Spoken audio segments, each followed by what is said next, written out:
সুপ্রিয়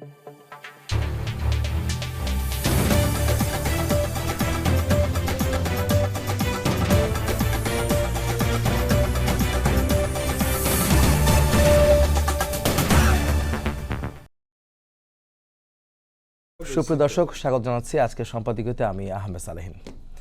মানবতা বিরোধী অপরাধ প্রমাণিত হলে আইনি প্রক্রিয়ায় আওয়ামী লীগকে নিষিদ্ধ করা হতে পারে বলে জানিয়েছেন চিফ প্রসিকিউটর আমিনুল ইসলাম। যদিও স্বরাষ্ট্রমন্ত্রী সালাউদ্দিন আহমদ মনে করেন গণঅভ্যুত্থানের মধ্য দিয়ে দলটির রাজনৈতিক মৃত্যু ঘটেছে। এনসিপি নেতা সার্জিস আলমের মতে খুনিদের দ্রুত বিচার না হওয়ায় ফ্যাসিবাদের দোসররা আবার গর্ত থেকে উঁকি দিচ্ছে। বিএনপিকে দায়িত্ব নিয়ে জুলাই গণহত্যার বিচার নিশ্চিত করার আহ্বান জানিয়েছেন তিনি। প্রাসঙ্গিক বিষয় নিয়ে আজকের সম্পাদকীয় গণহত্যার দায় আওয়ামী লীগের বিচার। এ নিয়ে আলোচনার জন্য স্টুডিওতে আছেন ফজলে হুদা বাবুল, সংসদ সদস্য বিএনপি, মোহাম্মদ কামাল হোসেন, সংসদ সদস্য বাংলাদেশ জামায়াতে ইসলামী, এবং অনিক রায়, সদস্য নেটওয়ার্ক ফর পিপলস অ্যাকশন। যাচ্ছি মূল আলোচনায়। আমাদের অতিথিকে স্বাগত জানাচ্ছি আমাদের স্টুডিওতে আজকে।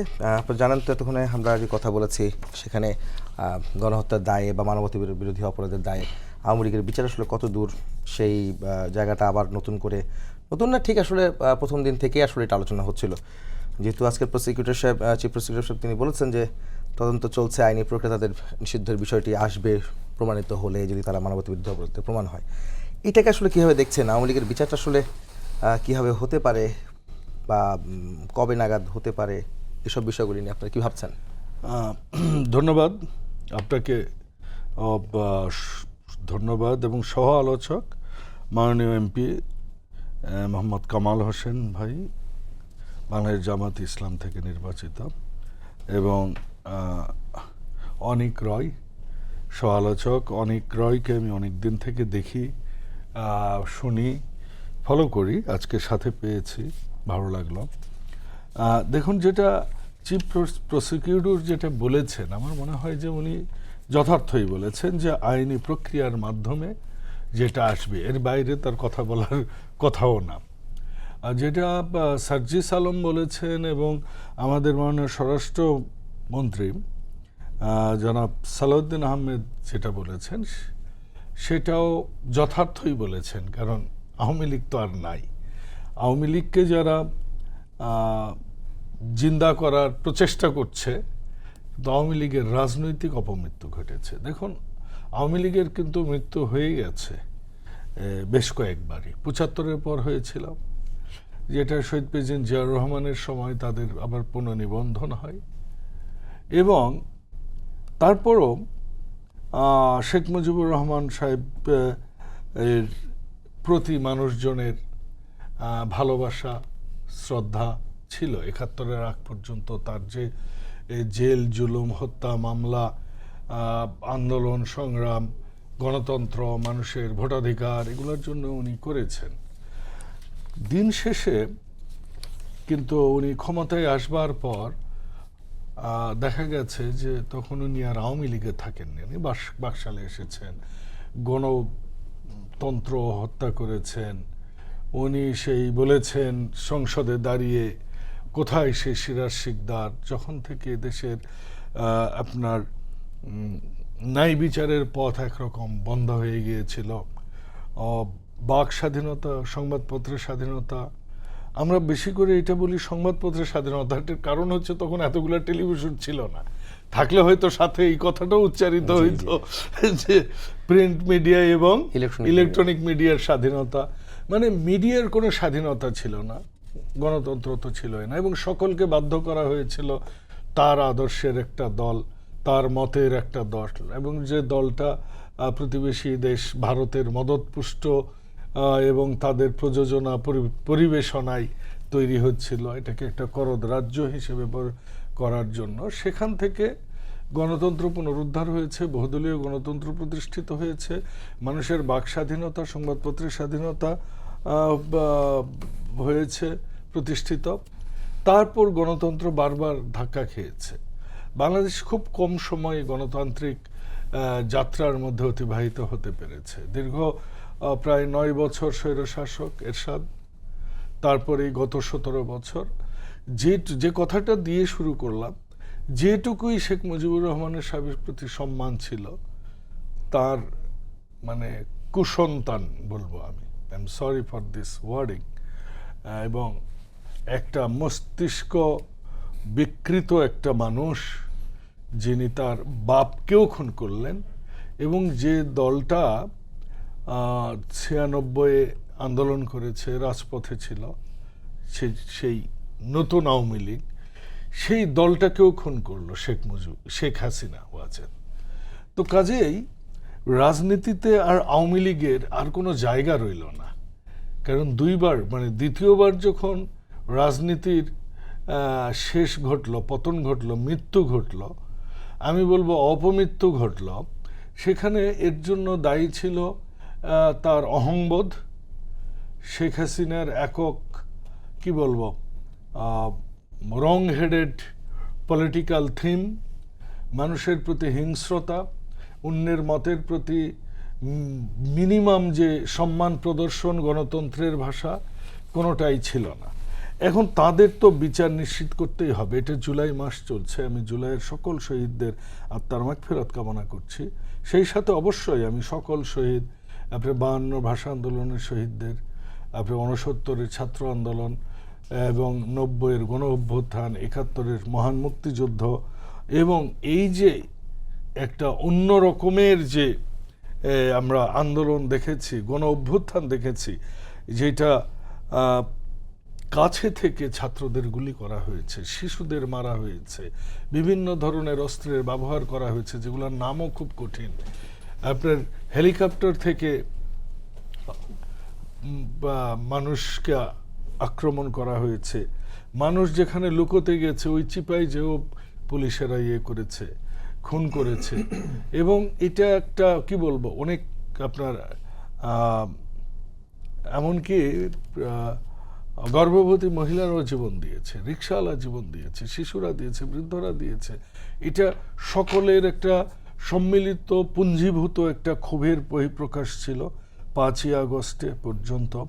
এবং যারা এটাকে আত্মদান করে এই গণতন্ত্রকে যারা পুনরুদ্ধার করেছে, তাদের সবার প্রতি শ্রদ্ধা, তাদের পরিবার যারা পঙ্গু আছে, পরিবারের যারা এখন কর্মক্ষমতা হারিয়ে ফেলেছেন, তাদের পরিবারের প্রতি সমবেদনা। এবং আপনার অনুষ্ঠানের মাধ্যমে আমি সরকারকে দাবি করব তাদের জন্য অবশ্যই যেন রাষ্ট্র সবসময় দেখে। এবার বাজেটেও কিছু বরাদ্দ রাখা হয়েছে জুলাই যোদ্ধাদের জন্য।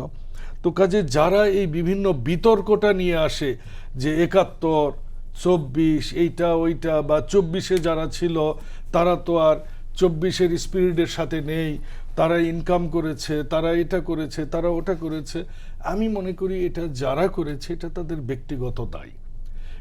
এবং এই কথাগুলো বলে আমরা যেন জুলাইকে ছোট না করি। একটা ব্যক্তি মানুষ, মুক্তিযুদ্ধ 30 লক্ষ লোক শহীদ হয়েছে, একজন মুক্তিযোদ্ধা যদি একটা খারাপ কাজ করে, এর জন্য কি আপনি ওই শহীদদের দোষ দিবেন নাকি? তো আমি মনে করি এই বিতর্কগুলো থেকে আমাদের সরে এসে জুলাইয়ের যে কি বলবো গণহত্যা এবং যে অন্যায়, অবিচার, জুলুম, এর প্রত্যেকটা কিছু বিচার হচ্ছে ইতিমধ্যে, আরও হবে আমি বিশ্বাস করি। বিএনপি ন্যায় বিচার প্রতিষ্ঠা করবেন। মাননীয় প্রধানমন্ত্রী যখন দেশে এসেছিলেন উনি বলেছিলেন যে নবীর ন্যায়পরায়ণতার ভিত্তিতে বিচার হবে, বিচার হবে এবং বিচার হওয়া উচিত। আমরা সেই প্রতীক্ষায় আছি। হ্যাঁ, যদি কোর্টের মাধ্যমে কোনো রায় আসে, এখানে একজন রাজনীতিবিদ বলেন বা সাধারণ মানুষ বলেন, সেখানে আইন কানুন প্রমাণ, সেটা সবাইকে আমি আহ্বান জানাই যে তারা যেন সবাই সোচ্চার থাকে, যাতে ন্যায় বিচারটা প্রতিষ্ঠা হয়। কিন্তু আমরা যেন ওই আইনের শাসন নিয়ে কোনো কথা না বলি, আমরা যেন সবার মধ্যে একটা সমবেতভাবে এই যে গণতান্ত্রিক যে যাত্রা শুরু হয়েছে এটা যেন অক্ষুণ্ণ রাখে। এবং দেশের অর্থনীতি, মানুষকে যে সমাজ নষ্ট হয়ে গেছে, আমাদের সমাজ পুনর্গঠনে প্রত্যেককে আগে আসতে হবে।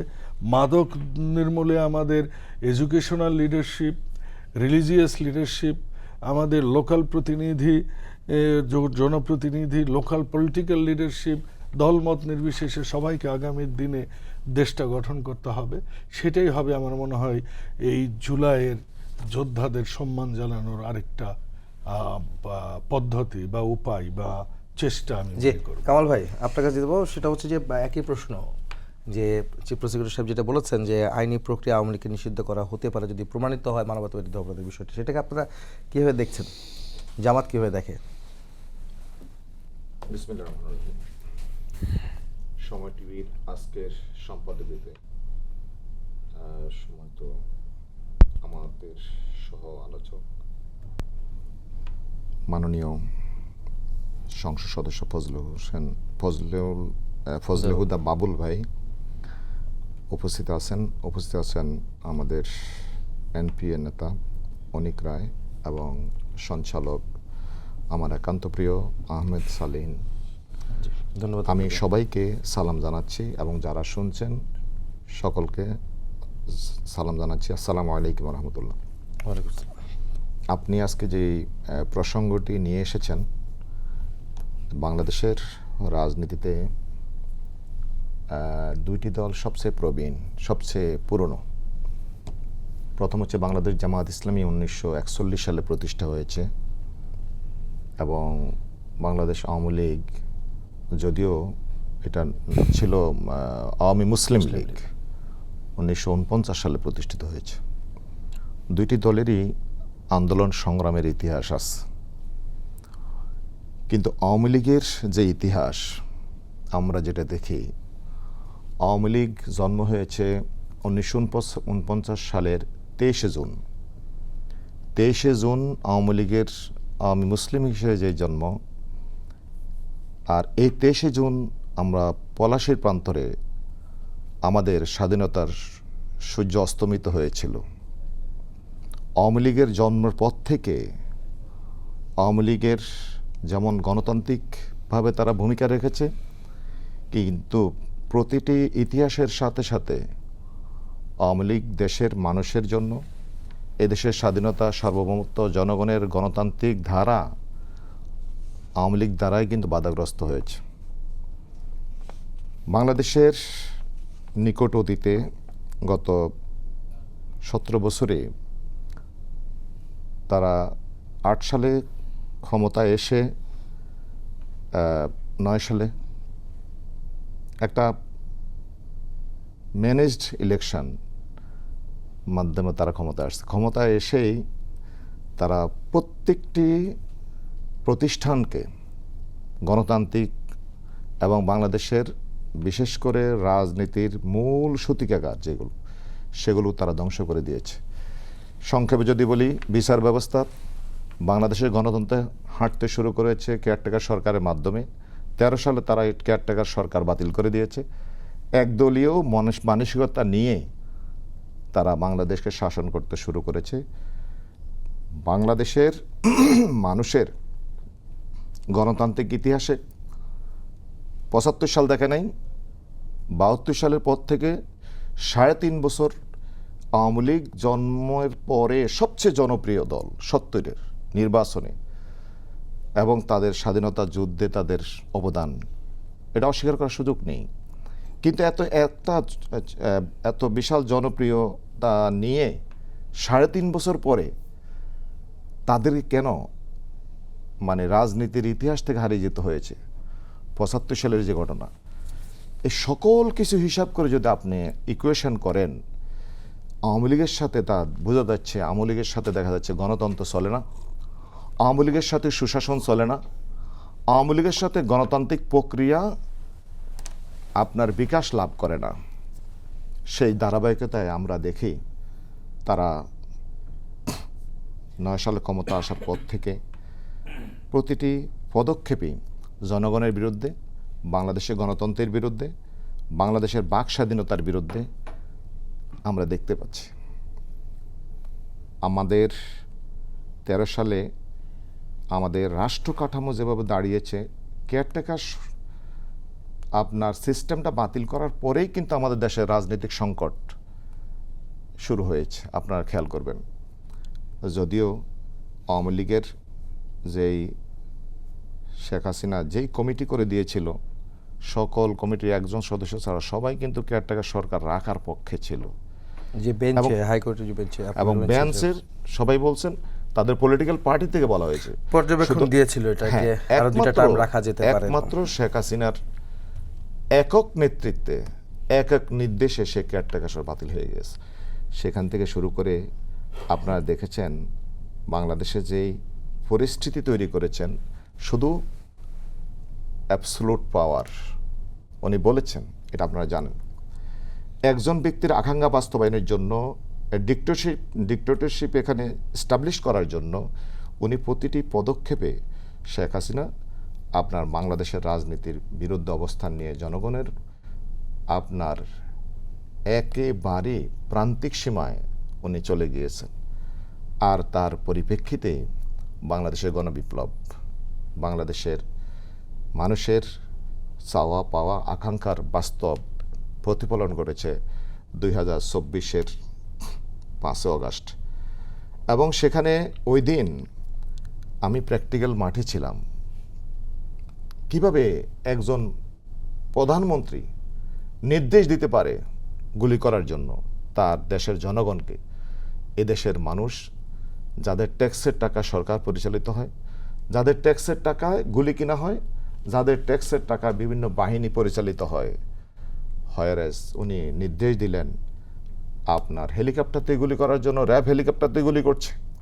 আমার সামনেও অনেক ভাই শহীদ হয়েছেন। আমি 5 আগস্টে সানকারপোলে ছিলাম, 3 আগস্ট সায়েন্স ল্যাবের সামনে ছিলাম। আমি জামায়াত ইসলামী মহানের অ্যাসিস্ট্যান্ট সেক্রেটারি দায়িত্ব পালন করার কারণে ঢাকা সিটিতে যাত্রাবাড়ি আমাকে নেতৃত্ব দিতে হয়েছে, বিভিন্ন জায়গায় বিভিন্ন সময় দায়িত্ব পালন করতে হয়েছে। আমরা দেখেছি কীভাবে পাখির মতো গুলি করে মানুষ হত্যা করা হয়েছে। মানবতা বিরোধী অপরাধ হচ্ছে গণহত্যা, ধর্ষণ, নারী নির্যাতন, তারপরে আপনার অপহরণ, অগ্নিসংযোগ, লুটপাট, এই সকল বিষয়গুলো ওই দিন কিন্তু সংগঠিত হয়েছে। এবং গত 17 বছর দেখেছেন মানুষকে ডিল করে মারা হয়েছে। এমন কোনো অপরাধ নেই গত 15.5 বছর ওনার শাসন আমলে হয়নি। এবং প্রতিটি জনগণ সেখানে ভুক্তভোগী। আমরা মনে করি বাংলাদেশের যে বিদ্যমান আইনি কাঠামো আছে, এই আইনি কাঠামোর মধ্যে সকল গণহত্যার বিচার হওয়া দরকার। এখানে পিলখানা হত্যার বিচার হওয়া দরকার। আমাদের জামায়াত ইসলামের শীর্ষ 11 জন নেতৃবৃন্দকে হত্যা করা হয়েছে। এবং আপনি জানেন সারা পৃথিবীর সবচেয়ে জননন্দিত নেতা আল্লামা দেলোয়ার হোসেন সাঈদী, ওনার রায়কে কেন্দ্র করে প্রায় 250 জন বাংলাদেশের ইসলাম প্রিয় আপনার আলেম ওলামা সাধারণ নাগরিককে হত্যা করা হয়েছে। শিশু হত্যা করা হয়েছে 4 বছর থেকে শুরু করে। সংখ্যাটা প্রায় 276 জন, আমি যতটুকু জানি লাশ হবে, আগে পিছনে মিলে। সংখ্যাটা এক্সাক্ট সংখ্যাটা আমার এই মুহূর্তে মনে নেই, কিন্তু সংখ্যাটা কম না। এটা কি আপনাদের মানে আপনাদের গবেষণা? মানে না, আমাদের গবেষণা, আপনাদের গবেষণা, ব্যাপার পত্রিকা মিডিয়া যা এসেছে। আমি তখন জেলে ছিলাম।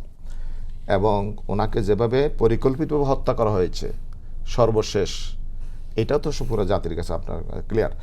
আমরা যেটা মনে করি, আমরা আইনের শাসনে বিশ্বাসী। বাংলাদেশের সুপ্রিম কোর্ট, বাংলাদেশের হাইকোর্টের বিদ্যমান যে কাঠামো, এই কাঠামোর মধ্যে আমার মানে বক্তব্য হচ্ছে পিলখানা হত্যাকাণ্ড এবং আপনার হেফাজতের যে শাপলা চত্বর হত্যাকাণ্ড থেকে শুরু করে প্রতিটি হত্যাকাণ্ডের সুষ্ঠু তদন্ত হওয়া দরকার এবং নিরপেক্ষ তদন্ত হওয়া দরকার। এবং সেক্ষেত্রে যথাযথ আইনি প্রক্রিয়ার মধ্যেই যারা দোষী সাব্যস্ত হবে তাদের অবশ্যই আইনি প্রক্রিয়া বিচার হওয়া দরকার। এটা আমার অভিমত। সরকারের যে এখন বর্তমান অবস্থা, যে গতকালকে কিন্তু প্রধানমন্ত্রী বলেছেন যে বিচার প্রক্রিয়া আসলে যে গণহত্যা বা যে অপরাধ সংঘটিত হয়েছে জুলাই অভ্যুত্থানের সময়, সেটার জন্য তারা বিচার করতে চান এবং আইনি প্রক্রিয়ার মাধ্যমে প্রয়োজনের সময় হলেও তারা নেবেন, কারণ অবিচার যেন না হয়। এইটাকে কীভাবে দেখেন? সরকারের এই মনোভাবটাকে আপনাদের কাছে কি ভালো লেগেছে কিনা, বা এটা কোনো মতামত দিবেন কিনা? এক্ষেত্রে আমি একটা শব্দ বলছি, এখানে হচ্ছে আপনার অবশ্যই সুষ্ঠু তদন্ত, নিরপেক্ষ তদন্ত। আমাদের নেতা যেমন ATM আজহারুল ইসলামের বিরুদ্ধে দেখবেন আপনারা, ওনাকে রায় দেওয়া হয়েছে মৃত্যুদণ্ড। সেই কোর্ট আবার 2025 সালের 27শে ডিসেম্বর আপনার ওনার বিরুদ্ধে যতগুলো অপরাধ সংগঠিত হয়েছে বলছিল, ওইখান থেকে উনি বেকসুর খালাস পেয়েছেন। এবং যেই সকল অপরাধের কথা বলা হয়েছে, তথ্য দালিলিক প্রমাণে দেখা গেছে উনি সম্পূর্ণ নির্দোষ। কেন হইল? কারণ হচ্ছে বিচার বিভাগের উপরে হস্তক্ষেপ তখন ছিল না। বর্তমান সরকার যদি বিচার বিভাগের উপরে হস্তক্ষেপ মুক্ত থেকে যদি নিরপেক্ষ তদন্ত করে তাহলে এটা সম্ভব। কিন্তু এখানে কোশ্চেন থেকে যায়, বিচার বিভাগের স্বাধীনতার জন্য আমরা রাষ্ট্র সংস্কার চেয়েছিলাম, জুলাই সনদ বাস্তবায়ন। এখানে জাতি সুষ্ঠু তদন্ত হবে কিনা, এই সরকারের কাছে সুষ্ঠু তদন্ত আশা করা যায় কিনা, এটা কোশ্চেনেবল। এই কারণে বিচার বিভাগীয় মানে সুপ্রিম কোর্ট সচিবালয় সরকার বন্ধ করে দিয়েছে।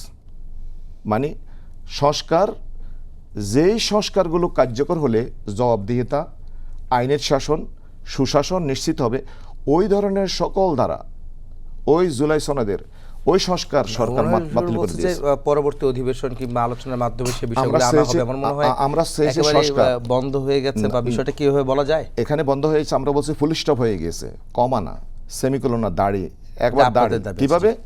আমি আপনার বলি, জুলাই সনদ বাস্তবায়নের কথা, জুলাই সনদে বলা হয়েছে এখানে সংস্কার পরিষদ গঠন হবে এবং প্রথম দিনে আমরা 2টা শপথ নিব। আমাদেরকে চিঠি দেওয়া হয়েছে, একটা হচ্ছে আমরা সংসদ সদস্য হিসেবে শপথ নিব, জি এটা তোমরা জানি, যে আরেকটা হচ্ছে জুলাই আপনার সংস্কার পরিষদ সদস্য হিসেবে। কিন্তু সেখানে ওনারা পরিষদে কিন্তু অলরেডি শপথ নিলেন না, অলরেডি ওনারা জুলাই সনদ কার্যকরের জন্য পদক্ষেপ নিলেন না। সেই নিয়ে তো ব্যাখ্যা দিয়েছেন স্বরাষ্ট্রমন্ত্রী। ব্যাখ্যা তো এটা দলের ব্যাখ্যা। নিরপেক্ষ জনগণের 70% ভোট দিয়েছে গণভোটের পক্ষে, কিন্তু গণভোটের আকাঙ্ক্ষা সরকার বাস্তবায়ন করবে না, এটা জনগণ মানে স্পষ্ট জেনে গিয়েছে। আর যদি জনগণের আকাঙ্ক্ষা যদি বাস্তবায়ন হতো তাহলে জুলাই সনদ বাস্তবায়ন হতো, ওই প্রক্রিয়ার মধ্যে সরকার নেই। এই কারণে আমরা যেটা বলি, এখন ডাউটফুল আসলে যে কথা বলা হচ্ছে আইনি প্রক্রিয়ার মধ্যে তাদের বিচারের কথা বলা হচ্ছে, এটা কোন আইনের প্রক্রিয়া, কোন প্রক্রিয়া হবে, স্বচ্ছ হবে কিনা, এটাই ডাউটফুল। স্বচ্ছ বিষয় নিয়ে আপনার সন্দেহ আছে বা শঙ্কা রয়েছে, অনেকটা অনেকক্ষণ ধরে অপেক্ষা করছেন, আপনার কাছে আসতে চাই। একই প্রশ্ন আসলে আওয়ামী লীগের বিচার প্রসঙ্গ যখন আসছে, আপনি তো এতক্ষণ দুজনের বক্তব্য শুনলেন, তাদের বক্তব্য থেকে আপনি কিছু বলতে চান কিনা, অথবা আমার প্রশ্নে উত্তর দিবেন কিনা, যে আসলে আপনারা কি ভাবছেন যে আওয়ামী লীগের বিচার আদৌ সম্ভব কিনা, বা যেটা যদি হয় সেটা কোন প্রক্রিয়া হচ্ছে, অবশ্যই আইনি প্রক্রিয়ার প্রমাণ হবে কিনা, তদন্ত যেহেতু চলছে। আচ্ছা, প্রথমেই আমি আমাদের সহ-আলোচক আছেন বাবুল ভাই এবং কামাল ভাই, তাদের দুজনকে অভিনন্দন জানাই এবং শুভেচ্ছা জানাই, সাথে আপনাকেও এবং যারা শুনছেন তাদের সবাইকে আমার সংগঠন এনপি এর পক্ষ থেকে শুভেচ্ছা জানাই। প্রথমত বিষয় হলো যে আওয়ামী লীগ গত 17 বছর কি করেছে এবং একদম শেষ সময় জুলাই মাসে তারা কি করেছে, এটা আসলে বাংলাদেশের প্রত্যেক মানুষের কাছে এটা পরিষ্কার। এটা নতুন করে বলার, নতুন করে এটাকে আবিষ্কার করার তেমন কোনো কাজ নেই। যেটা সবচেয়ে গুরুত্বপূর্ণ আমার মনে হয় যে ইন্টারিম সরকার বেশ মানে খুব ভালো যে দেশ চালাইছে তা না করলেও কিছু জিনিসে আসলে কাজটা ভালো করছে। যেমন হলো একটা হলো আইসিটি অ্যাক্টের এই বিধিটা আনা, যে রাজনৈতিক দল হিসেবে কাউকে বিচার করা। এমনকি এটা কিন্তু যখন আওয়ামী লীগ সরকারে ছিল, যখন সে যুদ্ধাপরাধীদের বিচারের জন্য ট্রাইব্যুনাল করতেছে, তখনও কিন্তু সে এই ধারাটা সেখানে ঢোকায় নাই যে দল হিসাবে কাউকে বিচার করা যাবে কিনা। এটা কিন্তু এই যে 2025 সালের 10ই মে এই ইন্টারিম গভর্নমেন্ট, অন্তর্বর্তীকালীন সরকার প্রথমবারের মতো সেই বিধানের মধ্যে ঢুকাইলো। তার মানে এখন এটা আমি জানি না যে আওয়ামী লীগ আর জামাতের এটা কোনো আন্ডারগ্রাউন্ড নেগোসিয়েশন ছিল কিনা যে ওই সময় এই অ্যাক্ট না ঢুকাক, এবং আমি যতটুকু জানি জামাতকে কেন আনতেছে, একটু বলছি কেন আনতেছে, এটা আসবে আর কি, কারণ গণহত্যা তো। গণহত্যাটা বললে আমি একটু বলছেন এটা তো এটার সাথে প্রসঙ্গ, আমি কথাটা শেষ করলে আপনি নিশ্চয়ই প্রাসঙ্গিকতাটা বুঝবেন। প্রথমত বিষয় হলো আপনি আওয়ামী লীগের বিচার করবেন, আপনি আওয়ামী লীগের বিচার করবেন। এখন বিচার মনে করেন আপনি ট্রাইব্যুনালে অনেক কিছু হইতে পারে, কাগজে আপনি লিখতে পারেন, কিন্তু নৈতিক জায়গাটা আপনার থাকবে কিনা। এখন গণহত্যার যদি আমি আলাপ করি, আমি গণহত্যা করার জন্য আওয়ামী লীগের শাস্তি আমি চাই, তাহলে কেউ যদি এসে আপনাকে প্রশ্ন করে যে 1971 সালেও তো একটা গণহত্যা হয়েছিল, সেটার জন্য কি আপনি জামাতের শাস্তি চান? তো জামাত তো এই মোমেন্টে পার্লামেন্টে আছে, রাজনীতি করতেছে, আপনি তো তাকে কোনো প্রকার কিছুর মধ্যে দিয়ে নিয়ে গেলেন না। এবং আমরা যেটা ভাবছিলাম যে 24 আন্দোলনের পরে একটু কথাটা শেষ করি, যে জামাত এইবার হয়তো বা সামনে এসে ক্ষমা চাবে, যে আচ্ছা ঠিক আছে আমাদের নেতারা ওই সময় যা করছিল যে পলিটিক্যাল সিদ্ধান্ত নিছিল সেটা একটা ভুল পলিটিক্যাল সিদ্ধান্ত ছিল। এবং তারা বলতে চায় যেটা বারবার যে আমরা পাকিস্তান ভাঙতে চাই নাই, এই জন্য বাংলাদেশে 30 লাখ মানুষকে তারা মাইরা ফেলতেও রাজি হয়েছে, পাকিস্তান ভাঙবে না তাদের রাজনৈতিক লক্ষ্য অর্জন করতে। সো নৈতিকভাবে কিন্তু আসলে জামাতের মুখে ওই জোর নাই যে সে আওয়ামী লীগের বিচার চাবে। তাহলে আওয়ামী লীগের বিচারটা কাদের চাইতে হবে? আওয়ামী লীগের বিচারটা তাদেরকেই চাইতে হবে যারা 71-এও বাংলাদেশের পক্ষে ছিল, যারা 24-এও বাংলাদেশের পক্ষে ছিল। আপনি 71-কে উন করবেন না, আপনি 24-কে উন করবেন না, আপনি 24-এ আপনার অবস্থান খারাপ এই জন্য আপনি যে কোনো কথায় হইলো 71 নিয়ে আসবেন, আবার আপনার 71-এ অবস্থান খারাপ এই জন্য 71-এর কথা আনতেই দিবেন না আপনি মুখে কাউকে, শুধু 24 করতে থাকবেন। এটা তো নৈতিক পজিশন হইল না, এটা কনফিউজিং সিচুয়েশন। এটা আপনি কিছু বছর রাখতে পারবেন কিন্তু এটা স্টেবল করতে পারবেন না, এটা ঐতিহাসিক দলিল বানাইতে পারবেন না। ফলে বাংলাদেশের উচিত, আমি যেটা মনে করি যে আওয়ামী লীগের বিচার অবশ্যই করতে হবে বাংলাদেশে, কারণ এইরকম একটা শাসনামল, মানে গত 17 বছরের শাসনামল, আমি যদি ধরেন আপনি যে আমাদের ডেমোক্রেসি যে খুব উন্নত ডেমোক্রেসি তা তো কোনোদিনই ছিল না। আমরা 90-এ অনেক কষ্ট করে এটা নির্বাচন পাইছি, আমরা কিন্তু ডেমোক্রেসি পাই নাই। আমরা একটা ইলেকশন পাইছিলাম যে 5 বছর পর পর যেভাবেই হোক একটা নির্বাচন হয়, সবগুলো দল একসাথে নির্বাচিত হইতে আসে। কিন্তু আপনি দেখেন এই জিনিসটা আওয়ামী লীগ 85 সংশোধনীর মাধ্যমে এই তত্ত্বাবধায়ক সরকার বাতিল করলো, যে সেই থেকে যে তার শুরু হইলো তার ইলেকশন ম্যানিপুলেশন। আপনি 2014, 18, 22, 24 আপনি যদি ইলেকশনগুলো দেখেন, এই ইলেকশনগুলো কিন্তু মানে ইটসেলফ শুধুমাত্র এই 3টে ইলেকশনের জন্য আওয়ামী লীগের শাস্তি হওয়া উচিত, কারণ একটা ডেমোক্রেসি ধ্বংস করে দেওয়ার জন্য, মানুষের যে রায়, মানুষের যে মতামত সেটা দেওয়ার জায়গা নষ্ট করে দেওয়ার জন্য। 24 কিন্তু আসলে জাস্ট এই পুরো সিনেমাটার মানে ক্লাইম্যাক্স, মানে লাস্ট ফাইট, মানে জনগণ যখন একেবারে তার আর কোনো জায়গায় পিছিয়ে যাওয়ার কোনো সুযোগ নাই, সে যখন এটা নামছে। ফলে আওয়ামী লীগের বিচারটা হইতে হবে। এবং আমরা মনে করি যে এটা সবচেয়ে আধুনিক উপায় যে একটা রাজনৈতিক দলের বিচার।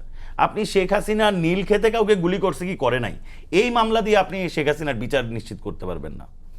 শেখ হাসিনা যাত্রাবাড়িতে কাউকে গুলি করছে কি করে নাই, যে তার নামে যে মামলাগুলো, এগুলো তো আসলে খুবই মানে মেকি আর কি, মানে এগুলোর ওয়েট নাই। আপনার তো আসলে বিচার করতে হবে অ্যাজ এ আওয়ামী লীগ, ও একটা রাজনৈতিক দল, সে বৈষয়িক সময় সিদ্ধান্ত নিচ্ছে যে সে গুলি চালাবে। তাহলে এই রাজনৈতিক দলটা, এই রাজনৈতিক দলের কেন্দ্রীয় কমিটিটা আসলে রাজনীতি করার মতো অধিকার বাংলাদেশে রাখতেছে কিনা।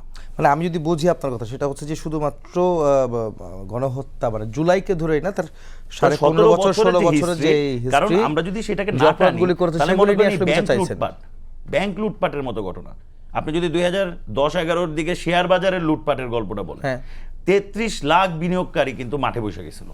তো এটা কিন্তু অনেক হিউজ। আপনি 2011 সালের কথা বলছেন, 2009 সালের যে 25শে ফেব্রুয়ারি যে বিডার বিদ্রোহের যে ঘটনা, আমি বলতেছি যেগুলোতে হত্যা হয় নাই, অভিযোগ প্রমাণিত এগুলোতে হয়েছে। আমি বলতেছি যেগুলোতে সরাসরি হয়তো বা হত্যা হয় নাই, কিন্তু আসলে যদি আপনি লক্ষ্য করেন কত মানুষের পরিবার নষ্ট হয়ে গেছে। আপনি যদি হত্যাগুলোরও এক সাইডে রাখেন, এই যে শেয়ার বাজারে লুটপাট, ব্যাংকে লুটপাট, সিন্ডিকেট করা, যে কোনো পণ্যর দাম যে কোনো সময় বাড়ায় দেওয়া, এভাবে যদি আপনি লক্ষ্য করেন সারা বাংলাদেশের মানুষ অর্থ পাচার, আমি তো লুটপাটটা বললাম আর কি। সো এইগুলাকেও আসলে আপনার কাউন্টে আনতে হবে এবং এইগুলাকে কাউন্টে এনে আওয়ামী লীগের বিচারটা নিশ্চিত করতে হবে। এবং আমরা মনে করি আইনে যেভাবে আছে নিরপেক্ষভাবে সুষ্ঠুভাবে এই তদন্তগুলো করা, কারণ আমাদের মনে হইতেছে যে এই কি বলে যেই উপায়ে আওয়ামী লীগ যুদ্ধাপরাধীদের বিচারটাকে যেভাবে সাজাইছিল, আইনি নানান লুপহোল রাইখা, যাই না বুঝা লুপহোল রাইখা, যেন আমি জানি না এগুলো কেন তারা করছিল। আমার মনে হয়েছে যে আমাদের মনে হয়েছে গত 2 বছর ইন্টারিম আমলে যেইভাবে এই মামলাগুলোকে পরিচালনা করা হয়েছে, এক একজন মানুষ যিনি মানে শেখ হাসিনার কি যাত্রাবাড়িতে কাউকে গুলি করার অর্ডারের মামলা তার হওয়া উচিত, মানে এটা কোনো মামলা তার জন্য, কিংবা আসাদুজ্জামান কামাল যিনি ওই সময় স্বরাষ্ট্রমন্ত্রী, তিনি কোন নীল খেতে কাকে গুলি করছে এটা তার নামে মামলা হওয়ার কথা, সে তো পুরো জিনিসটা মাস্টার মাইন্ড করতেছে, পুরো জিনিসটা তারা নির্দেশ দিতেছে, হোল দ্য থিংস। সেটা নওগাঁয় গুলি হোক, সিলেটে গুলি হোক, কিংবা কক্সবাজারে গুলি হোক, সেই সবগুলো শেখ হাসিনার কথা বলছেন বা কামালের কথা বলছেন, দল আসলে কিভাবে আপনার এটাকে করছেন? মানে দল হিসেবে দেখেন, শেখ হাসিনা তো নিশ্চয়ই একটা পার্টি, তার তো একটা পার্টি আছে। আপনি মনে করেন যে তারেক রহমান হয়তো বা বিএনপির একক নেতা, কিন্তু তাই বলে কি তিনি স্থায়ী কমিটির মিটিং ছাড়া একটা গুরুত্বপূর্ণ সিদ্ধান্ত একা একা শোনাইতে পারবেন? তা তো পারবেন না। এটা শেখ হাসিনার আমলেও হইতে পারে, বিএনপিও করতে পারে, আমি জানি না তারা করে কিনা আসলে, কিন্তু সেটা নিশ্চয়ই ডেমোক্রেটিক্যাল। বিএনপি যদি দেখে ওরা স্থায়ী কমিটির বৈঠক হয় যে কোনো সিদ্ধান্ত, হ্যাঁ সেটাই, ফলে এটা তো ডেমোক্রেটিক্যাল অনলাইনে হোক আর যেভাবেই হোক, রাইট। ফলে এটা তো ডেমোক্রেটিক্যাল না, আপনাকে যদি ডেমোক্রেটিক্যাল প্রসেস আছে একটা পার্টি, তো এই পার্টিটা এজ এ আওয়ামী লীগ সে নির্দেশ তো দিছে। যেমন মনে করেন আমার এলাকায় যিনি কমিশনার ছিলেন, তিনি যে ছাত্রদের পিটাইতে নামলেন, সেটা কার নির্দেশে? কোথাও না কোথাও থেকে তো তার কাছে নির্দেশটা আসছে যে তুমি যাও, আন্দোলন থামাও।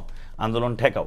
আসলে এইটা হলো একটা গুরুত্বপূর্ণ পয়েন্ট আর কি। তো এখন আপনি আওয়ামী লীগকে দলীয়ভাবে বিচারের বাংলাদেশে কোনো নজির নাই। বাংলাদেশ ঐতিহাসিকভাবে ৭১-এর পর থেকে এখন পর্যন্ত কখনোই দলীয়ভাবে কাউকে বিচার করার নজির দেখাতে পারে না, এটা প্রথমবারের মতো হচ্ছে।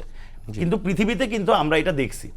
কিন্তু আপনি শুধু আইনে বিচার কইরা আসলে আওয়ামী লীগরে আটকাইতে পারবেন না, বা তার যে রাজনৈতিক এই মুভ বা তার যে তৃণমূল সেটাকে আটকাতে হবে। এটার জন্য আপনার পাল্টা আর্থসামাজিক পরিস্থিতি তৈরি করতে হবে, যেন সাধারণ মানুষ মনে করে যে আওয়ামী লীগ আমলে আমি যেমন ছিলাম তার থেকে এখন বেটার আছি। আপনি যতক্ষণ না এই ফিলিং আনতে পারবেন ততক্ষণ পর্যন্ত কিন্তু ওর মনে হবে আমি কি আগে ভালো ছিলাম, এখন কি আমি একটু বেশি খারাপ আছি, আমি কি বেশি খারাপ হয়ে যেতেছি, আমার আশেপাশে কি অস্থিরতা বাইরে গেছে। ফলে আপনি আওয়ামী লীগের শুধু আইন করলেন, আইন করে বিচার করে দিলেন, তাহলে হবে না। আপনাকে প্রমাণ করতে হবে যে মানুষ আওয়ামী লীগ আমলে যেমন ছিল তার থেকে এখন বেটার আছে। এটা যদি আপনি প্রমাণ না করতে পারেন তাহলে আওয়ামী লীগকে আপনি বিচার করেন, বিচার করে নিষিদ্ধও করে দেন, তা দিয়ে আপনি আটকাইতে পারবেন না। ফলে এইটা খুবই গুরুত্বপূর্ণ আমি যেটা মনে করি। ফলে সরকারের দায়িত্বটা আসলে অনেক বেশি। জুলাইয়ের আসল আকাঙ্ক্ষাগুলো পূরণ করতে হবে। যে জুলাইয়ের আকাঙ্ক্ষা বললেই আমাদের দেশে কিছু পার্টি হলো জুলাই সনদ বলা শুরু করে দেয়। জুলাই সনদ জুলাইয়ের আকাঙ্ক্ষা না। জুলাইয়ের আকাঙ্ক্ষা ছিল আমি আর একটু বেটার থাকবো, আমি আর একটু নিরাপদ থাকবো, আমি আর একটু ভালো থাকবো। মানুষ, সাধারণ মানুষ, আপনি মনে করেন গার্মেন্টস শ্রমিকরা, তারা কি কোটা কি চাকরি এগুলোর জন্য নামে নাই, তারা তাদের জীবনে আরেকটু ভালো থাকার জন্য নামছে। মানুষ আন্দোলনে সব সময় নামে নিজের জীবনে আরেকটু ভালো থাকার জন্য। ফলে সেই ভালো থাকা যদি নিশ্চিত না হয় তাহলে তো আপনি এত বড় জুলাই, এই জুলাইও দেখবেন একসময় ছোট হয়ে গেছে, মানুষের কাছে আর গুরুত্ব বহন করতেছে না। তো কিন্তু আপনি যদি একটা আর্থসামাজিক অবস্থা পাল্টাতে পারেন, বাংলাদেশ যদি অর্থনৈতিকভাবে শক্তিশালী হয়ে উঠতে পারে, আপনি দেখবেন মানুষ এটাকে উন করবে। মানুষ মনে করবে যে এই ঘটনাটার কারণে আসলে বাংলাদেশ এতটা পথ আগে আসতে পারছে। আপনার কাছে কি মনে হয় যে সালাউদ্দিন আহমদ যে কথাটা গতকালকে বলেছিলেন যে আসলে আওয়ামী লীগের রাজনৈতিকভাবে মৃত্যু ঘটেছে এবং দিল্লিতে তাদের দাফন হয়েছে, এটাকে আসলে আপনি কিভাবে চিন্তা করেন? আওয়ামী লীগ এখন, আমার যেটা মনে হয় যে পলিটিক্যাল নেতাদের তো নানা রকম ভাই রেটরিক দিয়ে কিন্তু বলছিলেন, আমি বক্তব্য একটু বলে নিই বিষয়টা, একটু অ্যাড করি। সেটা হচ্ছে ভাই বলছিলেন যে ৭৫-এও কিন্তু তারা কিন্তু মৃত্যু ঘটেছিল, হুদা ভাই বলছিলেন যে কিন্তু মৃত্যু হয় কিন্তু আবার বেঁচে ওঠে, মৃত্যু হয় বেঁচে ওঠে। তাহলে এবার আবার বলছেন মৃত্যু হয়েছে, দাফন হয়ে গেছে, তা আবার বাঁচবে কবে? না, এখন যেটা হইলো যে আমি এটা তো আসলে পলিটিক্যাল রেটরিক। আমি যদি ভুল করে না থাকি, আমাদের হোম মিনিস্টার যেটা বলছেন এটা একটা পলিটিক্যাল রেটরিক। পলিটিক্যাল বক্তব্য দেওয়ার সময় এরকম রেটরিক পলিটিক্যাল নেতারা রেগুলার ইউজ করে থাকেন। আমি যেটা বুঝি আসলে তো আওয়ামী লীগের জন্য রাজনীতি করা কঠিন হয়ে গেছে। আওয়ামী লীগ কঠিন মানে কি, মানে একটা দল, আপনি মনে করেন হুসেইন মোহাম্মদ এরশাদের বিরুদ্ধেও তো আসলে গণঅভ্যুত্থান হয়েছে না, তো তিনি তো জেলে গেছিলেন, তার পার্টিও ইলেকশন করছে, পরের ইলেকশনটাই করছে। আর আওয়ামী লীগের এমন অবস্থা হয়েছে তার কেন্দ্রীয় কমিটি থেকে শুরু করে, তার কাউন্সিলর থেকে শুরু করে, তার লোকাল কমিটিগুলো থেকে শুরু করে মেজরিটিকে পালায় যেতে হয়েছে। এখন একটা পালায় যাওয়া ফোর্সে তারা পরিণত হইতে হয়েছে। মানে বিএনপির নেতাদের তো পালাইতে হয় না, তারা জেলে গেছেন। জেলে না যাওয়ার জন্য হয়তো বা বাংলাদেশে বিভিন্ন জায়গায় গা ঢাকা দিচ্ছেন। আর তারা মানে তারা তো র্যাব কিংবা পুলিশ, মানে আইন শৃঙ্খলা বাহিনীর একটা চাপে ছিলেন, কিন্তু আওয়ামী লীগ পুরো জনগণের চাপে পড়ে বাংলাদেশ থেকে পালাইতে হয়েছে। তো সেইটা তো আপনি মনে করতেই পারেন যে একটা সার্টেন টাইমের জন্য আওয়ামী লীগ তো আসলে বাংলাদেশের রাজনীতিতে তার ফেরা আসা, তার ফিরা পুনরায় রাজনীতি করা, এটাতে কঠিন আছে। কিন্তু আমি তাদের বললাম তাদের জন্য সবচেয়ে বড় অপশনটা কি ফিরে আসা, সেটা হলো জামাত ইসলামী। কারণ তারা বারবার এদিকে আঙ্গুলটা তুলবে যে গণহত্যাকারী তো তোমার রাজনীতিতে আছেই, তাহলে আমি গণহত্যাকারী খারাপ হবো কেন? এক গণহত্যাকারী খারাপ, আরেক গণহত্যাকারী ভালো, এটা তো হইতে পারে না। এটাই কিন্তু বাংলাদেশের রাজনীতির সবচেয়ে বড় প্রশ্ন। এবং এটা আপনি দেখবেন আজকে থেকে সামনের দিনে আওয়ামী লীগ আসলে ফিরবে কি ফিরবে না রাজনীতিতে, এইটা নিয়ে যখন জনগণের ভিতরে আলাপ হবে, এটা হয়ে উঠবে মূল আলাপ। এবং আওয়ামী লীগও এই আলাপটাই চাপায় দিবে যে জামাত তো আছে, তো জামাত থাকলে আমি থাকবো না, মানে কোনো কিছু চাপায় দেওয়া, খাওয়াই দেওয়া আর কিছু। কামাল ভাই আপনি কিছু বলবেন কিনা? কামাল ভাই অনেকক্ষণ ধরে বলার চেষ্টা করছেন। আমাদের অনেক রায় দাদার সাথে একটু ভিন্নমত পোষণ করি। শুনেন, আমাদের বিগত 17.5 বছরে যেই পেসিজম, এটা আমি যেটা বলছেন আপনার দল, আপনার থেকে বলছি, দল কি করছে? দল পলিটিক্যালি, কালচারালি এবং সকল ক্ষেত্রে দল নেতৃত্ব দিয়েছে।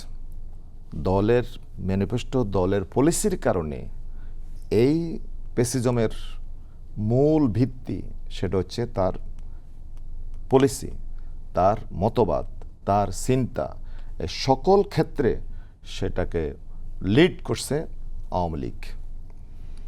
সেক্ষেত্রে কি একদলীয় শাসন, তারপরে বিরোধী দলকে নিষ্পেষণ, নিষিদ্ধ করে দেওয়া, বিচার বিভাগের স্বাধীনতা হস্তক্ষেপ, ভিন্ন মত দমন এবং একদলীয় মানসিকতা নিয়ে টোটাল আপনার সংবাদপত্রের স্বাধীনতা এখানে ভূলণ্ডিত করা হয়েছে। রাষ্ট্রের নিরাপত্তাকে হুমকিতে ফেলা হয়েছে। সাংস্কৃতিক ক্ষেত্রে, অর্থনৈতিক ক্ষেত্রে, রাজনৈতিক ক্ষেত্রে লুটপাটতন্ত্র, মাফিয়াতন্ত্র কায়েম করেছে আওয়ামী লীগ এবং ক্ষমতাকে দীর্ঘস্থায়ী করার জন্য গণতন্ত্রকে গলাটিপে হত্যা করা হয়েছে। একটি শিশু থেকে শুরু করে বৃদ্ধ পর্যন্ত যখনই শেখ হাসিনার কথা শুনতো মানে তারা আতঙ্কে থাকতো। এই বাহিনী ওই বাহিনী আপনার বিভিন্ন বাহিনী তৈরি করে, আয়নাগর তৈরি করে, গোমতন্ত্র সারা পৃথিবীতে একটি নজির স্থাপন করেছে আওয়ামী লীগ। এই যে আয়নাগর কি এক বিভৎস চিত্র, কি ভয়ঙ্কর চিত্র। যারা হারিয়ে গিয়েছে, যারা এখনো আসে নাই, আপনি কোন দিকে বলবেন? সারা পৃথিবীতে একটা সভ্যতা আছে এবং তার গণতন্ত্রের সীমা পরিসীমা আছে। প্রতিটি ক্ষেত্রে একটা আপনার ভিত্তি আছে, নৈতিকতা আছে, মোরালিটি আছে, ইথিক্স আছে। কিন্তু আওয়ামী লীগের ডিকশনারিতে মোরালিটি নাই, ইথিক্স নাই, এখানে ব্যাকরণ নাই, এখানে মাইট ইজ রাইট। একজন ব্যক্তি যেটা বলবে সেটাই আইন। আমরা সেটা দেখে এসেছি। এই কারণে আমাদের অনেক রায় যেটা বলেছেন, বাংলাদেশ জামাত ইসলামী সর্বসময়ই গণতন্ত্রের জন্য কাজ করছে এবং জামাত ইসলামী বাংলাদেশ থেকে শুরু থেকে যতটি গণতান্ত্রিক আন্দোলন আছে, সকল গণতান্ত্রিক আন্দোলনে জামাত ইসলামী ঐতিহাসিক ভূমিকা পালন করেছে। বাংলাদেশে গণতন্ত্র প্রতিষ্ঠা, বাংলাদেশে আইনি শাসন প্রতিষ্ঠা, বাংলাদেশের মানুষের আর্থসামাজিক রাজনৈতিক সকল ক্ষেত্রে স্থিতিশীলতা নিশ্চিত করার ক্ষেত্রে জামাত ইসলামীর অবদান অনস্বীকার্য। ২৪-এর গণবিপ্লবে ইসলামী ছাত্র শিবির, জামাত ইসলামী, এদেশে ইসলামপন্থী আলেম ওলামা, হাফেজে কোরআন, তারা যে ঐতিহাসিক ভূমিকা পালন করেছে, এটা আপনি খোঁজ নিয়ে দেখেন কে কি ভূমিকা পালন করেছে। এটা স্পষ্ট। আমাদের মহাসচিব ৩১ অক্টোবর বলেছেন এই আন্দোলনের সাথে আমরা নাই।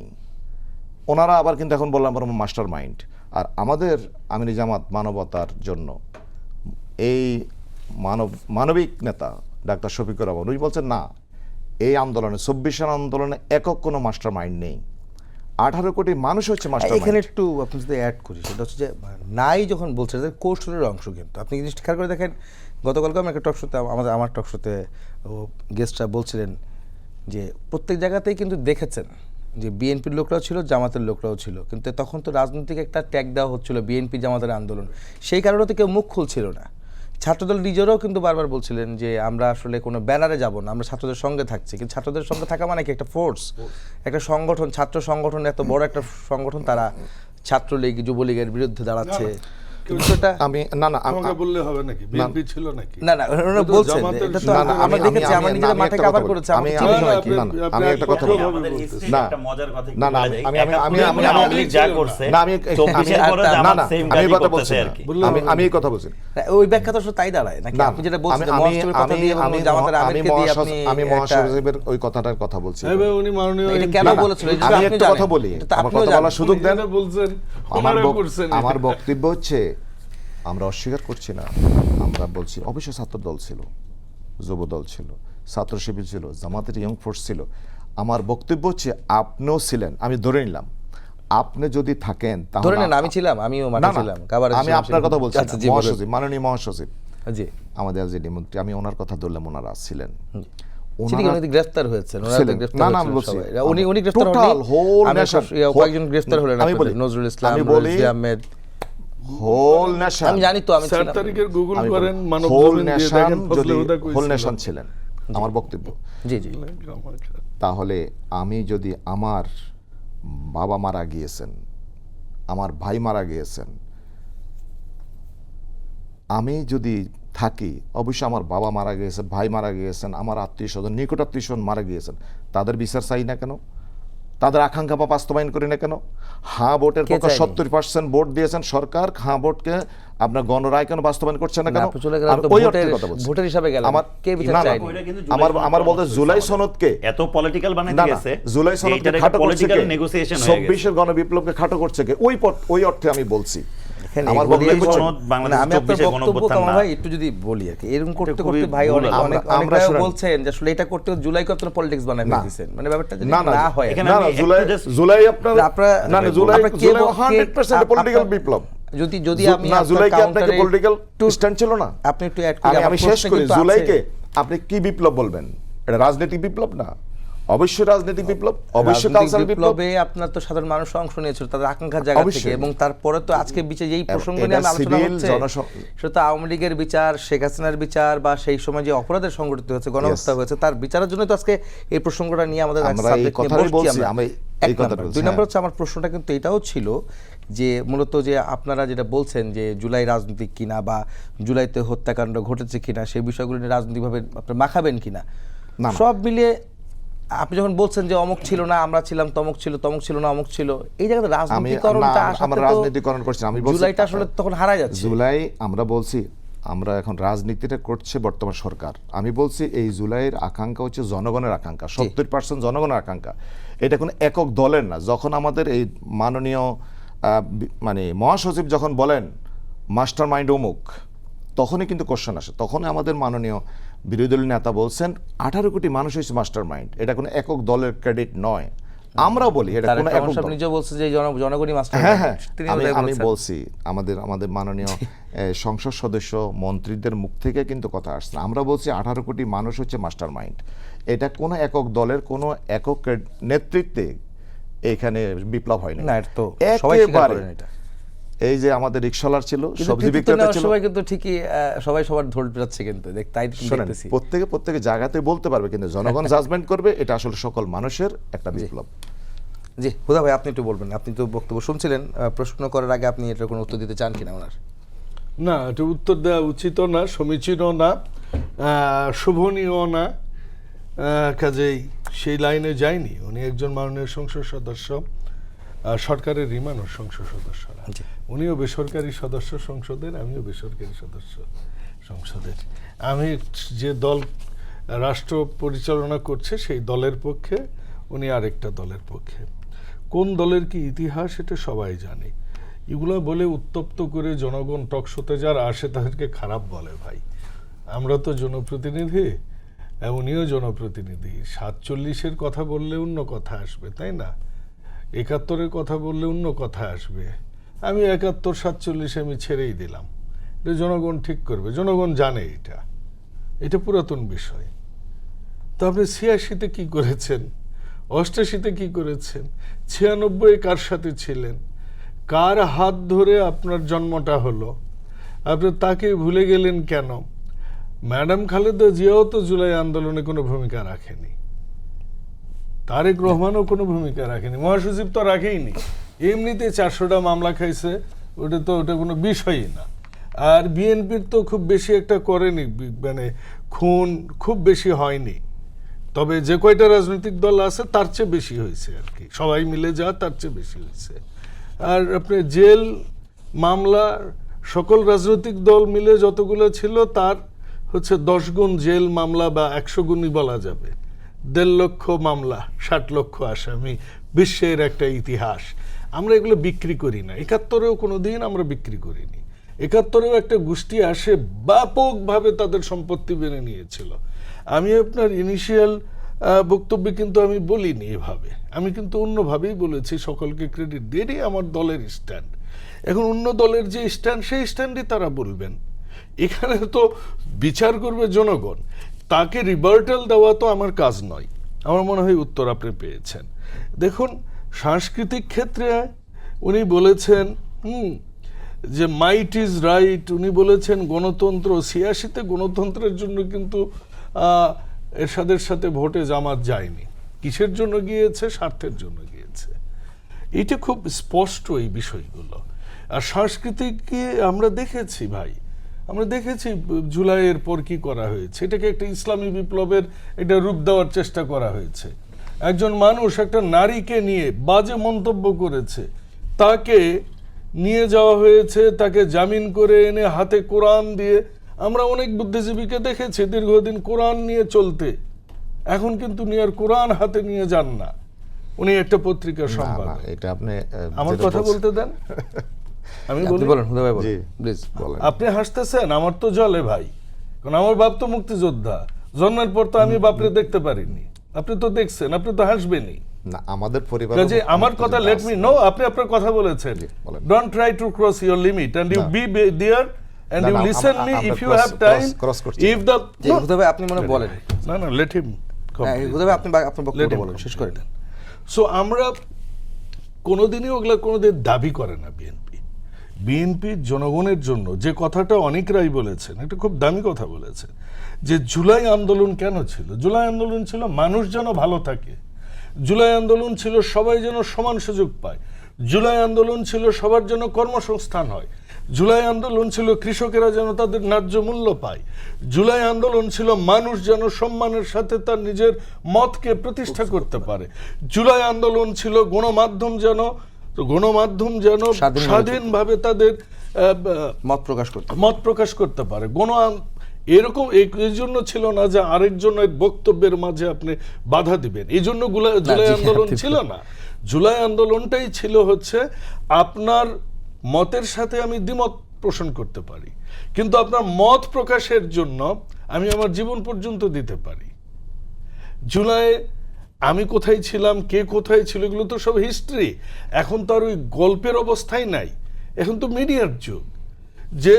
যে সাংবাদিকটা আওয়ামী ফ্যাসিজমকে সাপোর্ট করেছে, নিজের অজান্তে ওই সাংবাদিকটাও কিন্তু কিছু প্রমাণ রেখে গেছে তো। এটাই কিন্তু মিডিয়ার সৌন্দর্যটা ঠিক ওই জায়গাটাই। আমরা বলতে চাচ্ছি, আমরা বিরোধী দলকে বারবার বলছি, ওই যে সংস্কার আর কি সংশোধন, আরে ভাই 8 মাস আপনি বিচার সালিশ করে জনগণের টাকা নষ্ট করে চা বিস্কুট খেয়ে এতগুলা রাজনৈতিক দল মিলে একটা সনদ করলেন, যে সনদটাকে আমরা সনদ বলি, ওনারা সনদ বলে। জানি না আরবির উচ্চারণ কি, আমার আরবি পড়ালেখা খুব ভালো না, সেই ভিতরে না যাই আমরা। কিন্তু এই যে এই সনদটা প্রত্যেকটা জায়গায় আছে, সংবিধান সংশোধনের মাধ্যমে সংশোধন করেই সংস্কারটা করতে হয়। এই জিনিসটা যারা বোঝে না, তাদেরকে বুঝাবার শক্তি পৃথিবীর কারণ নাই রে ভাই। তারা এক এক সময় এক একটা বুঝেছে, কিন্তু তারা কিন্তু এক সময় বুঝেছে ভারতের পাকিস্তানের সাথে আমাদের যাওয়া হবে না, ভারতের সাথে থাকতে হবে। এই গোষ্ঠীটাই এক সময় কিন্তু বুঝেছে যে না, আমরা ভারতের মাধ্যমে আমরা এই স্বাধীনতা যুদ্ধে আমরা যাব না, আমরা পাকিস্তানের পক্ষে থাকব। কিন্তু তারা এখন যেটা বুঝতেছে, সামনে কি এটা থাকবে? এক সময় তো তারা ছিলেন যে ইসলামী জামায়াতে ইসলামী বাংলাদেশ, মানে অন্য একটা দেশের চ্যাপ্টার এই দেশে খোলা হয়েছিল। এখন আবার তারা বলে যে তারা বাংলাদেশ জামায়াতে ইসলামী। তারা ওই লোগো চেঞ্জ করে। তারা আগে বলতো আইনের শাসন চাই, সৎ লোকের শাসন চাই, কি কোরআনের আইন চাই। এখন তারা বলে তারা মাহরুম গায়ের মাহরুম মানে না। তাদের নেতারা বলে যে না, এখন আর আমরা ওই শরিয়া আইন মানি না। কাজে এই যে জিনিসগুলো, এইটা থেকে যদি আমরা আগামীতে দেশ রক্ষা করতে চাই, ওনার নেতা মানবিক নেতা আর আমার নেতা বেগম খালেদা জিয়া অত্যাচারী নেতা, উনি কি এটা বলতে চান? উনি জুলাই আন্দোলনে একটা বারও ম্যাডাম খালেদা জিয়ার নাম নিলেন না, কিন্তু যথারীতি উনি ওনার দলের প্রত্যেকটা নেতার নাম নিয়ে ফেললেন। এই যে এই জিনিসটা আমরা আওয়ামী লীগের মধ্যে একটা প্রশ্ন দিয়ে শুরু করছি, সেটা আপনি যে আগের প্রশ্ন বলছিলেন যে অনেকে বিচার চায় না বা আওয়ামী লীগের বিচারে ইস্যুতে একটু আপনার দ্বিমত ছিল, কিন্তু আপনাদের যখন সংসদে এই বিলটা উঠে বা অধ্যাদেশটা যখন পাশ করার বিষয় আসে, তখন কিন্তু আপনাদের আমির এবং আপনাদের দল, আপনি নিজের সংসদে ছিলেন, তখন কিন্তু সেটা কিন্তু সাপোর্ট দেওয়ার যে বিষয়টা সেটা কিন্তু হয়নি, এবং আমরা সময় চেয়েছিলেন দেখার জন্য, এবং আপনারা কিন্তু এই পাশ করার বিষয়ে একমত ছিলেন না, এটাও কিন্তু আমরা দেখেছিলাম। এটা কি আসলে ব্যাখ্যা করে নেবেন কি পাশ করার বিষয়? এই যে জুলাই আওয়ামী লীগ নিষিদ্ধের যে প্রশ্ন, যে অধ্যাদেশটা পাশ করা হয়েছে সংসদে, যে আইসিটি একটা যে না, আমরা যে বিধানটা না, এই বিষয়ে আমরা কোনো কথা বলি নেই। আমি ওনাকে দিয়ে, আমাদের হুদাবাইকে দিয়ে আমি কথা বলি। হুদাবাই বলছেন আমরা শরিয়া আইন মানি না, অথবা শরিয়া আইন চাই না। এটা তো আমাদের মাননীয় মহাসচিব বলছেন আমরা শরিয়া আইনে বিশ্বাস করি না। এটা তো ওনাদের বক্তব্য, এটা আমার বক্তব্য না। তারপরে বাংলাদেশ জামায়াত ইসলামীর ইতিহাস, বাংলাদেশ জামাত ইসলামের ইতিহাস স্পষ্ট এবং এখানে কোনো দ্বিচারিতা নেই। আমরা কখনো বলি নাই আমরা এভাবে চলবো। ওনারা বলছেন নির্বাচন আগে মদিনা সনদ, মদিনা সনদের আলোকে জি। দেশ চলবে। আচ্ছা, আর সময় এখন হয়েছে, কোন 30 সনদের সেকেন্ড আলোকে আপনার। দেশ চলছে জনগণ জানে। তারপরে যে জুলাই আন্দোলন, মত প্রকাশের স্বাধীনতা। আজকেও দেখেন আপনারা, ইতিমধ্যে ওনাদের শাসন আমলেই সম্পাদক গ্রেপ্তার হচ্ছেন। উনি বলছেন মত প্রকাশের স্বাধীনতা। আমরা তো সেই বৈষম্যহীন একটা রাষ্ট্র প্রতিষ্ঠার জন্যই কিন্তু জুলাই আন্দোলন করেছি। উনি বলেছেন আমি অবশ্যই ম্যাডাম খালেদা জিয়াকে অনার করি। কীভাবে অনার করি? আমি বাংলাদেশ জামাত ইসলামী মতিঝিল থানা আমির ছিলাম। আমি যখন ম্যাডামকে মইনুল রোড থেকে বের করে দেয়, ঢাকা সিটিতে 18 দলীয় জোটের ব্যানারে একমাত্র কামাল হোসেনের নেতৃত্বে মতিঝিলে মিছিল বের হয়েছিল। ওই দিন কোনো ম্যাডাম খালেদা জিয়ার কর্মীদেরকে আমরা রাস্তায় দেখি নাই। এবং হুদাবেরা তখন কোথায় ছিলেন এটা আমরা জানি না। প্রতিটি আন্দোলন সংগ্রামে জি, আমি- ম্যাডাম আমি- খালেদা জিয়াকে আমরা সম্মানের না, জায়গায় আপনারা এর রেখেছি। আগেও বলেছেন যে এবং সর্বশেষ আমি একটু অনেক রেখে যেতে চাই। অনেকটা আপনি এই বিষয়ে একটু কিছু বলবেন কিনা, যেহেতু আপনি এর প্রশ্ন তুলেছিলেন, আসলে বিচারের প্রসঙ্গ আসছিল এবং জামাতকেও আপনি বলেছেন গণহত্যার দায়ে তারাও তো আসলে আমার অভিযুক্ত যেটা হয়। মনে হয়, আমি খুব ছোট করে বলি আর কি, যে আমরা এক মিনিট আসলে সময় আছে। বাংলাদেশের হিস্ট্রিটার একটা সিঙ্গেল ন্যারেটিভ জানতে চাই, সিঙ্গেল ন্যারেটিভ তৈরি করতে চাই। এখানে আইসা মনে করেন যে আপনি দেখবেন যে জামাত এবং আওয়ামী লীগের মধ্যে একটা মিল আছে। সেই মিলটা হলো জামাতের লোকজন 73-এ দুর্ভিক্ষরে সেন্টার করে বলবে এই যে এই জন্য আমরা চাই নাই। আবার দেখবেন এখন আওয়ামী লীগের লোকজন এই যে হামে মৃত্যুটারে সেন্টার করে দেখায় বলে এই যে দেখেন হামে মারা গেছে, যদি শেখ হাসিনার পতন না হয়তো এতগুলো শিশু তো মারা যেত না। কিন্তু শেখ হাসিনা কিন্তু নিজে 1400 মানুষকে গুলি করে মারার অর্ডার দিয়ে দিচ্ছে। সেটা নিয়ে কিন্তু তাদের কোনো দেখভাল নাই। এই যে দৃষ্টিভঙ্গিগত জায়গাগুলোর মিল, আমি শুধু একটা জায়গায় একটু ভাইকে করে ইনফরমেশন দিয়ে যাব, বাইরের লোকের কথা বলতেছি না, ভাইদের নেতার লেখা বইয়ের থেকে একটা কোটেশন দিতেছি। ভাই বললেন 2009 সালের ইলেকশনটা ম্যানেজড ইলেকশন ছিল, সেইটা বিএনপিও মনে করতেছিল। কিন্তু বিএনপি কি ভয় থেকে ইলেকশনে গেছিল জানেন? সেটা অন্য কারো বইয়ের কোটেশন দিচ্ছে না, কামরুজ্জামানের বই, তাদের সাবেক নেতা কামরুজ্জামানের বইয়ের নাম ফাঁসি সেল থেকে দেখা বাংলাদেশ। সেখানে তিনি বলছেন যে খালেদা জিয়ার যেটা চিন্তা ছিল, ম্যাডামের যেটা চিন্তা ছিল যে কোনো কারণে জামাত ইলেকশনে চলে যাবে, কারণ জামাত অলরেডি আওয়ামী লীগের সাথে নেগোসিয়েশন ওপেন করে ফেলছে।